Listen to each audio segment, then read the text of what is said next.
Hi, welcome back to the second part of the lecture on the labor force participation and occupational segregation of the gender economics course, which is a course where, basically feminist economics is introduced. This lecture series is prepared for the Michaelis Technical University Northern Cyprus campus. And basically, I was talking on the labor force participation model here. Well, I have talked on the indifference curves, which were actually the combinations of the leisure and the income, basically. And each indifference curve, you should actually know this from the microeconomics course, but let me repeat that. Represent a particular utility or happiness level.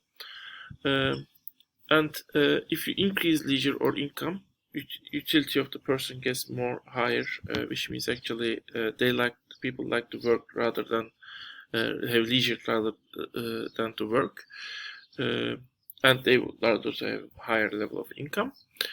And higher level of indifference curve when you go up and you meet the indifference curve, or when you go right and meet the indifference curve, that indifference curve represents a higher utility level. And our individual is willing to get a highest utility level possible, and we still take the people as individuals. I mean, here we have certain deficiencies of the mainstream model, which we have already presented in the previous chapters, but still, I mean, this is the main analysis of the labor force participation of the woman, so I keep this. Although in the last third lecture, I will also talk more on some other aspects of the labor market conditions of the woman.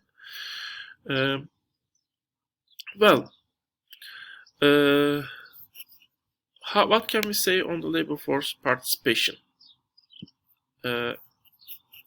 Moment. Sorry for this. Yes, here. I opened this because note that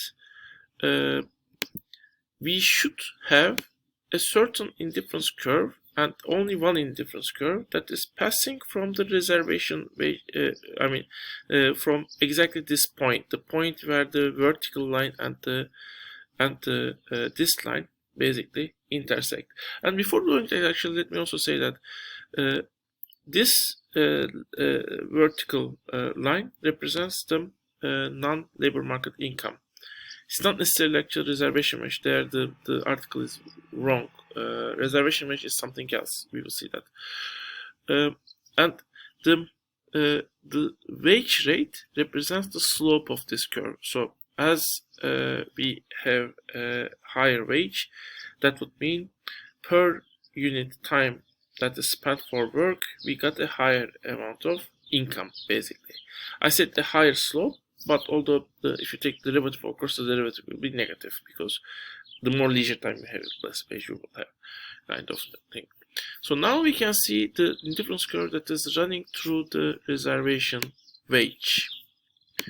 So here we have 16 minutes or 16 hours of time that is available, and note that if we have our wage rate as BC, I mean, if that's our budget line, which of course depends on our wage rate. Well, in that case, the indifference curve that is running through this B point is always below the budget line. Let me say the sloped part of the part of the budget line with negative slope. What does it mean? That means if we give up some leisure time and we work instead, however much leisure time we give, even if you give little or if you give more, we are always below the indifference curve U1, which means we can never get above the utility level of U1 by working. So the highest level of utility in this case is the case when people are agent whose situation is represented with this graph, doesn't work and spends all its time for the leisure. Well, when we increase the wage, this budget line gets steeper and steeper. It becomes more like let's say this. It gets more. It starts flat, but it gets steeper and steeper. And as it gets steeper, at some point, that budget line, the negative slope part of the budget line, will get above the indifference curve U1. That point is the point when our individual will start to work, and that the wage that actually brings the negative slope part of the budget line above the indifference curve U1 is the reservation wage. That's the wage that makes our individual work. Well, what happens once our in the negative slope part of our indifference curve gets above the U1? In that case, this is the situation. The situation is like this. I mean, well, at least for some points, when our individual is now works instead of spending all of his 16 hours for leisure, our individual is able to get higher level of utility. At which point it gets highest level of utility?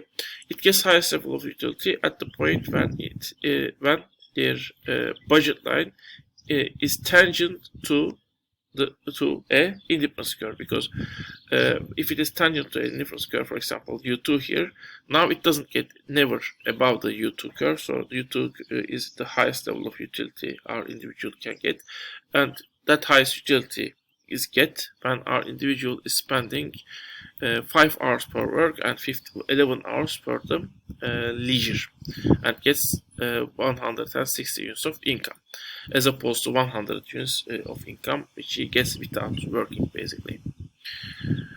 So this is basically the model. I hope it is clear. If you have questions, you can ask in the discussion. Let's now go to how we can use this model.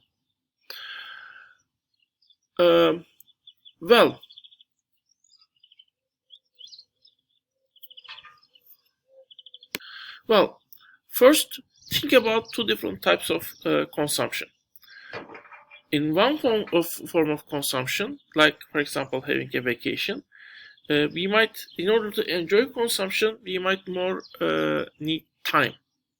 And in some cases, even actually the money we pay for this type of consumption might be very little. For example, we might go to a park with our family and just wander around, maybe have some picnic thing and do some picnicking and bring some toys, I mean like ball to play.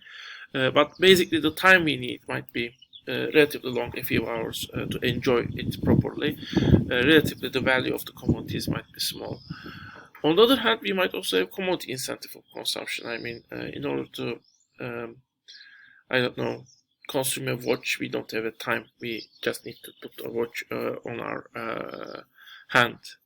So maybe we might have time to look to watch, but I mean, basically the commodity, having the right commodity is more important to consume that have that kind of consumption rather than having the sufficiently long time itself. When we have more time incentive consumption, we need more leisure time to enjoy that type of consumption. When we have more commodity type of consumption, we need more, let's say, more, let's say,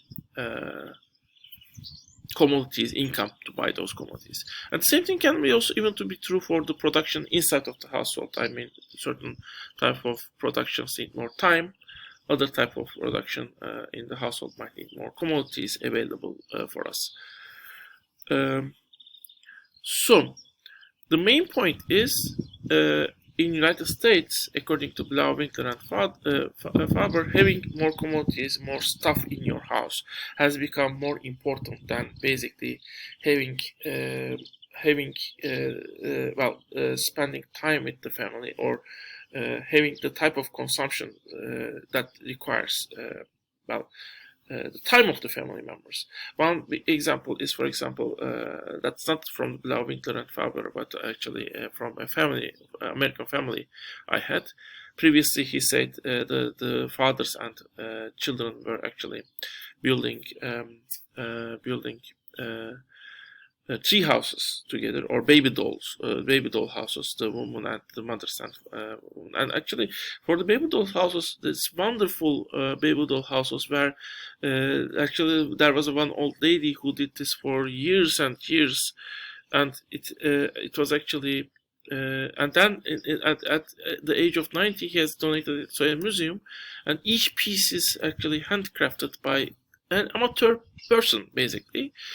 But now, of course, I mean, if you think the doll houses, you buy the doll houses to your children, instead of, I mean, spending that family time to basically to construct the doll house. And that's also the expectation of the children, by the way. It's not just the laziness of the mothers. Well, without judging it, we might judge it. We might say whether it's right or not.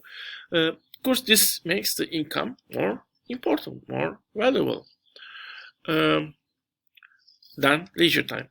Similarly, of course, the production inside of the house becomes more commodity incentive, like having more microwave, having the pre-prepared food, instead of, I mean, time, like cooking for hours and hours. Actually, there are some small percentage of people, actually, my friend has actually even bought a cooking device that cooks for 16 hours, basically, but they say it still tastes really well. But basically, I mean, most of the production done in the household itself has become more commodity incentive. So all of these things are actually assumed to basically increase the importance of the income rather than time. While the wage of the partner is the other factor. The wage of a partner could be seen as the non-labor market income for the woman. But for the most part, most people in the United States, that wage income has pretty much stagnated for the median and low income groups especially. And that itself could be an incentive, especially with the desire to increase the living standards. That could be a factor that might also increase the labor force participation of the woman. Below, actually, we will see the case more clearly. Well, we have also wage of the worker. Remember, when the wage of the workers gets higher, of course, in this mirror image, it gets higher, the line becomes more steeper, and the workers become it's more possible for the workers to join to the labor force. And here, actually, we have a reverse thing. I mean, wages of the most workers remain stable, but women and male wage gap started to close, and also many women gets educated, and those educated women are able to get into the skilled labor market and have higher wages. Well, and that is another effect which may have increased the labor force participation of the woman, according to Lau, Winkler, and Faber. What about the motherhood and education, and especially what is the data telling on this? Let's look to actual data on the text. Well, you can see that when we have married women, never married with children is not available for early ages, but marriage is in general something that might be decreasing the labor force participation rate, whether people have children or no children.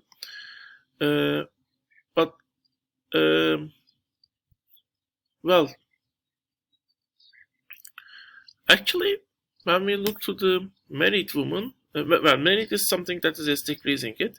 When we look to the children, however, when you have children under 6, actually never married women are working more. And the effect of them on the women who are married is actually smaller, and even when the ages got